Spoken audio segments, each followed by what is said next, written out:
ভিক্ষুক রাস্তা দিয়া যায় আর জমিদারের পুত্রবধূও যায়। একজন সামনের থেকে আসতেছে, একজন সামনের দিকে যাইতেছে।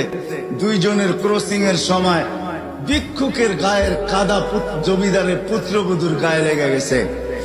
সে দুনিয়া আন্ধার করে ফেলছে, স্বামীকে ডাইকা নিয়ে আসছে, বলছে ভিক্ষুক আমার কাপড় নষ্ট করে দিছে।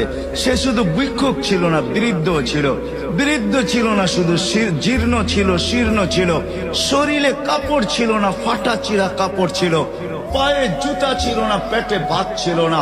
জমিদারের পুত্র সইতে পারে নাই, যৌবনী শক্তি সয় কি কইরা তার স্ত্রীর গায়ে ভিক্ষুকের কাদা, বস সমগ্র শক্তিকে হাতে একত্র করা বৃদ্ধের গালে বসায়। বৃদ্ধ কিচ্ছু বলে নাই, শুধু উপরের দিকে তাকায় দুই তিনটা শব্দ উচ্চারণ করছেন। শব্দগুলা হলো ইয়া মাল্লাহ।